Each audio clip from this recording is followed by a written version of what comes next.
Hello दोस्तों, मैं आपका रितेश सर स्वागत करते हैं ज्ञान भंडार क्लासेस में। तो आप लोग कैसे हैं? मैं उम्मीद करता हूँ कि आप और आपके घर पर बिल्कुल ठीक होंगे। तो दोस्तों, आज हम लोग पढ़ने वाले हैं उच्चारण स्थान। बहुत सारे ऐसे बच्चे हैं जो फंस जाते हैं, कहते हैं कि सर उच्चारण करने कहाँ से उच्चारण करें, कहाँ से नहीं करें। जैसे कि आप लोग सोच रहे होंगे कि क का उच्चारण स्थान, ख का उच्चारण स्थान या फिर किसी भी चीज का उच्चारण स्थान जो है कहाँ से होगा। ये बहुत सारे बच्चे जो होते हैं ना, तो गड़बड़ा जाते हैं, मतलब उनको कंफ्यूजन हो जाती है कि आखिर यह जो है कहाँ से हो रहा है, क जो है कहाँ से हो रहा है। ऐसे बहुत सारे देखेंगे आप लोग, बहुत सारे टीचर जो बताते हैं कि क का उच्चारण स्थान कहां से होगा, तो क ऐसे बोल करके हम आपको बता दूं कि बोल करके तो हम जानेंगे ही, लेकिन इसके साथ साथ अगर मान के चलिए कि आप कंफ्यूजन में पड़ जा रहे हैं, सस्पेंशन में पड़ जा रहे हैं, ठीक है, तो आपको उस समय में क्या काम करना होगा, ठीक है। देखिएगा, मैं आपको इस उच्चारण स्थान को सूत्र के माध्यम से बताऊंगा। आपको सूत्र के माध्यम से जब बताऊंगा तो सारा का सारा समझ में आ जाएगा, ठीक है। तो सबसे पहले आपको मैं समझा दूं कि वर्ग क्या होता है। देखिएगा ध्यान से, आप लोग देखिए, ये क, ख, ग, घ, अंग, देख रहे हैं अंग, इसको क्या कहा जाएगा? तो इस पूरे को देखिए बाबू, यहां से यहां तक जो है इसको क्या कहा जाएगा? तो इसको कहा जाएगा क वर्ग। क्या कहा जाएगा? क वर्ग। अब कहिएगा कि सर इसको क वर्ग का नाम क्यों दे रहे हैं? तो क वर्ग, देखिए तो ये क का ही है, इसका पूरा पूरा ये वर्ग बन जाएगा, ठीक है। तो ये क्या हो जाएगा? क वर्ग हो जाएगा बाबू। क्या हो जाएगा? तो क वर्ग हो जाएगा, ठीक है। इसी तरह से जो च का होगा, च से यहाँ तक बताइए कि क्या होगा? च वर्ग हो जाएगा। हो जाएगा कि नहीं हो जाएगा? अब बताइए कि ट से कहां तक? तो अड़ा तक, ये क्या हो जाएगा? ट वर्ग हो जाएगा। आ रहा समझ में? इसके बाद बोल दें आपको कि च हो गया, ट हो गया, अब हो जाता है त से लेकर न तक, ये क्या हो जाएगा? त वर्ग हो जाएगा। क्या हो जाएगा? त वर्ग हो जाएगा। अब आप लोग को समझ में आ रहा होगा, तो बताइए कि प से लेकर म तक जो है इसको क्या कहा जाएगा? तो इसको कहा जाएगा प वर्ग। क्या कहा जाएगा जी? तो प वर्ग कहा जाएगा। तो आप लोग समझ चुके होंगे कि वर्ग क्या कहा जा रहा जी। तो चलिए हम इसको मिटा दे रहे हैं, हम इसको मिटा दे रहे, सिर्फ वर्गों को लिख लेंगे। आप लोग को देखिएगा, सिर्फ वर्ग लिखेंगे हम लोग। क्या लिखेंगे? वर्ग लिखेंगे। क वर्ग का मतलब होता है, क वर्ग का मतलब होता है क ख ग घ अंग। च वर्ग का मतलब होता है च छ ज झ इय। ट वर्ग का मतलब होता है कि ट ठ ड ढ ढ और त वर्ग, ठीक है। फिर त वर्ग, त वर्ग का मतलब होता है त द ध न। और प वर्ग, प वर्ग का मतलब होता है प प ब म हो जाता है बाबू, ठीक है। चलिए अब आपको बता दें यहां से कि हम लोग चलेंगे उच्चारण करने के लिए। उच्चारण और आने के जितने भी वर्ण हैं कैसे उच्चारित किया जाएगा। क ख ग घ में जितने स्वर से लेकर व्यंजन तक, स्वर से लेकर के व्यंजन, यानी कुल कितने व्यंजन होते हैं? 33 होते हैं, और संयुक्त मिलाकर के 36 हो जाते हैं, ठीक है। तो अब व्यंजन हो तो, स्वर हो तो कैसे उच्चारण किया जाएगा, आपको एक सूत्र के माध्यम से हम बताएंगे। तो चलिए अब हम क्या करेंगे?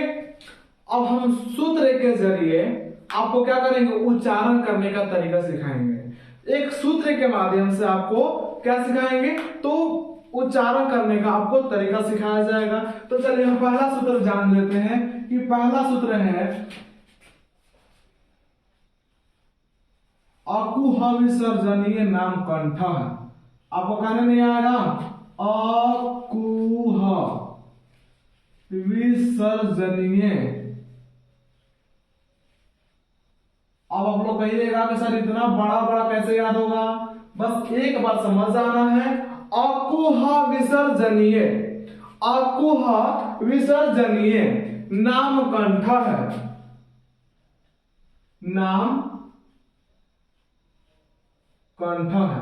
ये देखिए संस्कृत के माध्यम से है, आपको दोनों में काम आएगा। संस्कृत में भी काम आने वाला है और हिंदी में भी काम आ जाएगा, ठीक है।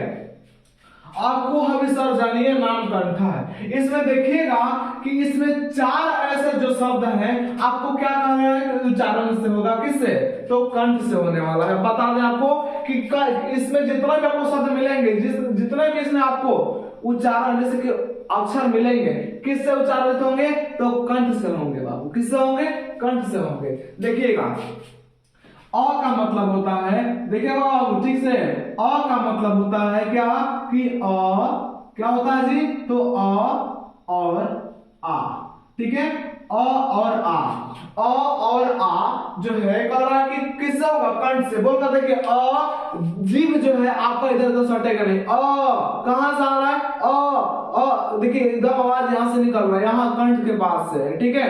जब ये महसूस नहीं होगा तो आपको ये पक्का याद करना पड़ेगा कि अ और आ, जब अ कंठ से होगा तो आ भी कंठ से होगा, ठीक है। तो अ और आ कहां से उच्चारित होगा? कंठ से।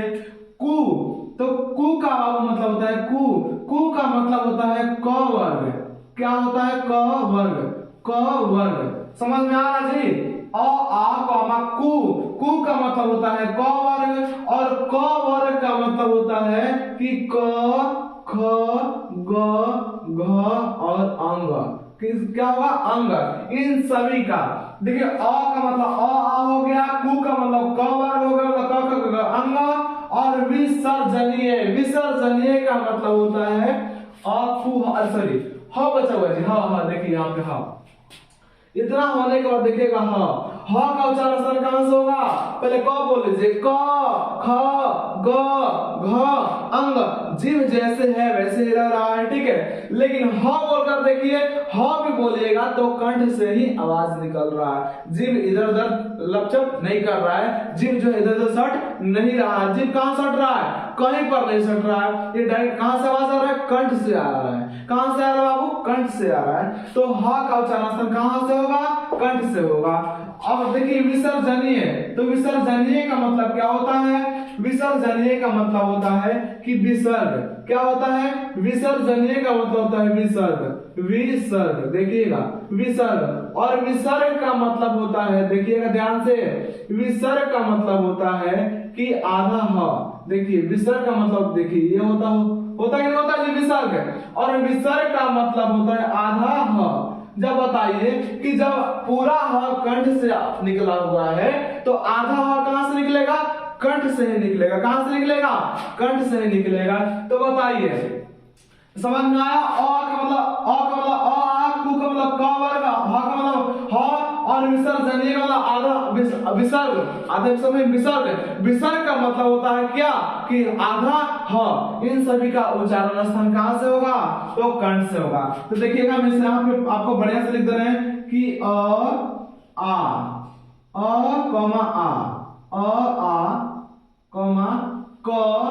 ख ग घ अंग।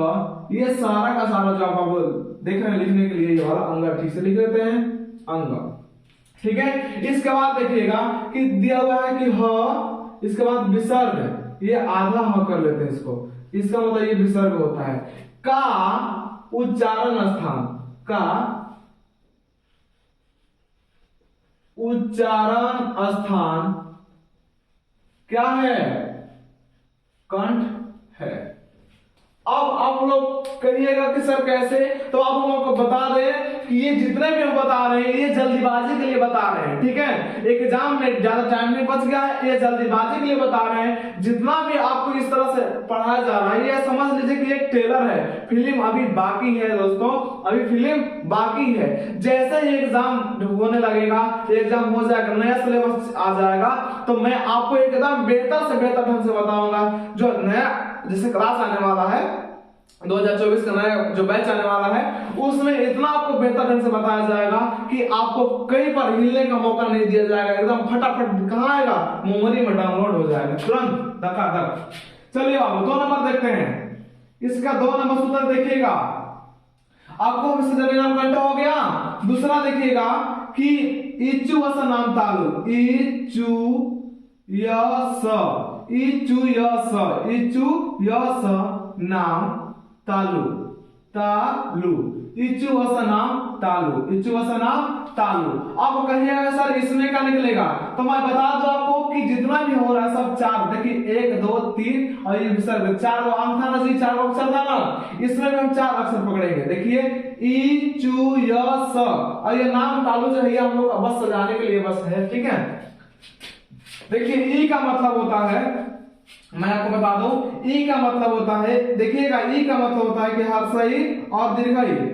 बोलिएगा हर्ष ई, जब ई बोलिएगा तो देखिए ये जो कंठ है, कंठ का नहीं देख रहा है, ये जीभ को देख रहा है। जीभ का जो अंदर का भाग है ये जाकर के तालु में सटेगा, ऊपर ऊपर तालु के ओर सटेगा। ये देखिए ये जीभ नहीं, जीभ का अंदर और जो भाग है, जीभ का जैसे ये मान लीजिए पूरा जीभ हो गया, और जीभ का जो अंदर और जो भाग है ये वाला, ये जाकर सटेगा कहां पे, तालु में सटेगा। कहां पे सटेगा, तालु में सटेगा। तो बताइए कि ई जो है, ई हर्षई और दीर्घई कहां से उच्चारण स्थान होगा, तालु से। कहां से, तो अब कहेगा सर तालु क्या होता है, तो तालु देखिए ए दिख रहा है, जो ऊपर जो होता है ना बच्चों का, देखिए ये वाला, ये ऊपर जो भाग था ये तालु था। जब जीभ सट जाएगा बोलते समय तालु में, तो इसका उच्चारण स्थान कहां से होगा, तालु से होगा। कहां से होगा बाबू, तालु से होगा। चलिए ई का मतलब समझ गए, चू, चू का मतलब होता है, चू का मतलब होता है च वर्ग, चू का मतलब होता है च वर्ग, और च वर्ग का मतलब होता है च छ ज झ, ये आपको बताए थे च वर्ग, इसलिए आपको पहले बता दिए थे। च वर्ग क्या होता है, च वर्ग, तो च छ ज झ इया। अब बोलकर देखिएगा आप लोग कि च, बोलिए च, देखिए जीभ जाकर सटेगा तालु में, एकदम चिपक जाएगा। च छ ज झ इया, कहां जाकर सट जा रहा है, ये जीभ जो है जाकर तालु में सट रहा है। ई और हर्षई दीर्घई ये भी जाकर सट रहा है। इसके बाद य देखिएगा, बोलकर देखिए आप लोग कि य, बोलिए य, जब बोल रहे हैं तो जीभ जाकर अंदर, जीभ जो है अंदर में वो जाकर तालु में सटेगा। कहां सटेगा, तालु में सटेगा। तो य का उच्चारण कहां से होगा, तालु से होगा। अब देखिए स, अब बताइए किसका नाम है स, क्या स बोला जाएगा, नहीं, इसको श बोला जाता है। क्या बोला जाता है, श, ध्यान सुनेगा, श, स नहीं श। यदि नहीं बोला जाएगा तो इसलिए इसका नाम क्या पड़ा हुआ है, तलाबे स। तलाबे स मतलब क्यों, क्योंकि उसका उच्चारण कहां से हो रहा है, तालु से, इसलिए इसका नाम क्या पड़ गया है, स तो है लेकिन किससे बना हुआ है, तालु से, ये तालु से उच्चारित हो रहा है, इसलिए इसका नाम क्या पड़ा हुआ है, तलाबे स, मतलब कि तालु से उच्चारित हो रहा है। यानी इतना 1 2 3 4 5 6 7 8 9, इसमें 9 का मतलब किसका उच्चारण होता है, तलाबे स का उच्चारण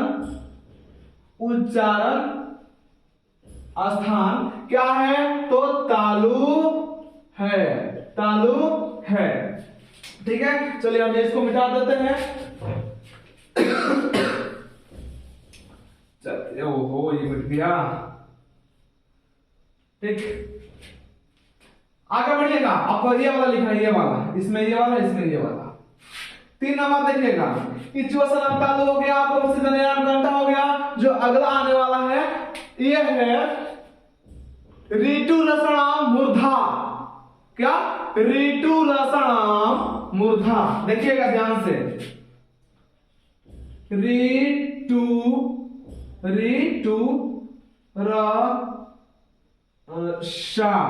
नाम, ऋतु रसणाम मूर्धा, ऋतु रसणाम मूर्धा, ऋतु रसणाम मूर्धा, ये आपका जो होगा उच्चारण स्थान क्या कराएगा। तो देखिएगा बाबू, री इसमें क्या आ रहा है, अब आप लोग समझ गए कितना का लेना है, 4 1 2 3 4, यही 4 को लेना है। जैसे इसमें 4 को लिए हैं, इचुवसना, इचुयस, इसमें आपको विसर्जन है, इसी तरह से इसमें भी 4 काम लेना है। क्या लेना है, तो देखिएगा री, तो री का उच्चारण स्थान कहां से होगा, मूर्धा।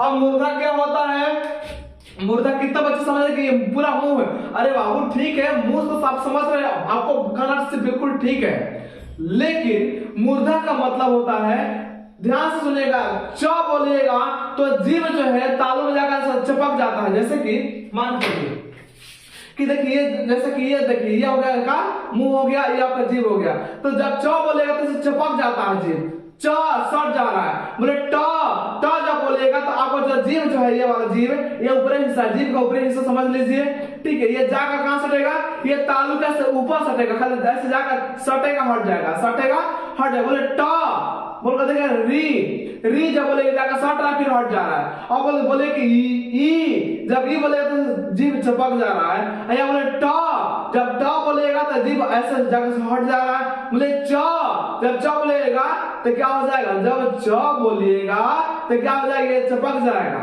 जब ट बोलिएगा तो जाकर के ट ऐसे हट जा रहा है, ट हट जा रहा है। देखिए ट ट ट ये ऐसे होता है, ठीक है। तो जब जीभ जो है खाली ऊपर का हिस्सा जब सटेगा जिसमें, ये मूर्धा हो जाएगा। समझ में आ रहा, जीभ का जो ऊपरी हिस्सा है, जीभ का जो ऊपरी हिस्सा है, यदि तालू में थोड़ा सा सटेगा, ये तालू नहीं होगा, मूर्धा होगा। लेकिन जब पूरा सट जाएगा तो ये तालू हो जाएगा, ठीक है। चलिए, तो री का उच्चारण कहां से होगा, मूर्धा से होगा, ठीक है। इसका टू का मतलब होता है ट वर्ग, और ट वर्ग का मतलब होता है बाबू कि ट ठ ड ढ और अड़ा। इसका उच्चारण कहां से होगा, तो कहेंगे मूर्धा से होगा। कहां से होगा, मूर्धा से होगा। मूर्धा से समझ अभी समझाया आपको, मूर्धा से होगा, ठीक है।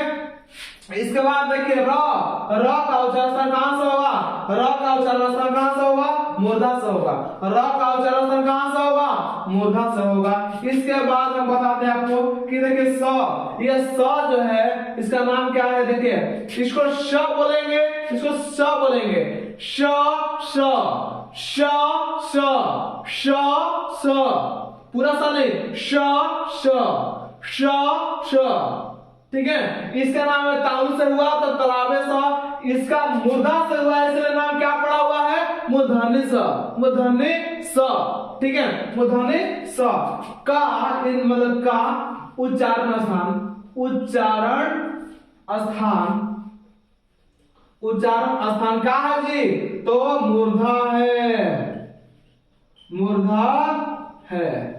चलिए देखिए, आपको ये तीन जो है, तीन सूत्र बता दिए, ठीक है। तो हम बाबू को बता दें कि इसमें सारा का सारा बताया जाएगा। देखिए ये आपका सिर्फ ट्रेलर है, जैसे एग्जाम हो जाएगा खत्म तो आपको एकदम नया पैटर्न से बताया जाएगा, जो एकदम मजा आ जाएगा, पढ़ के समझ में आ जाएगा, और हिंदी के एकदम फड़ कर दिया जाएगा, ताकि आपको बेहतर से बेहतर ढंग से समझ में आ जाए। आपका दिमाग में डाउनलोड नहीं करना है, बिल्कुल एकदम चिपका देना है कि अब कभी छोड़े नहीं, एकदम चिपका देना है। उसमें क्या मार देना है, वेल्डिंग मार देना है कि सटने के बाद हटे नहीं, ठीक है। तो हम उम्मीद करते हैं कि ये समझ चुके होंगे। अब देखिए, ये आप जो है एक एग्जाम के नजरिया से है बाबू, ठीक है। आप जो सोच रहे हैं कि इतना जल्दी डायरेक्ट उच्चारण से बता दिए, अब जब नए से पढ़ाया जाएगा तो एकदम से एक बात को पढ़ा करके तब यहाँ पे लेकर आया जाएगा, जो आपको बहुत बढ़िया ढंग से समझ में आ जाएगा, ठीक है।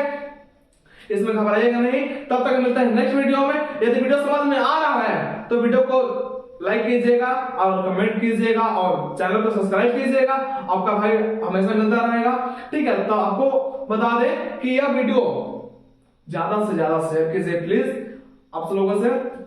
तब तक मिलते हैं नेक्स्ट वीडियो में, बाय।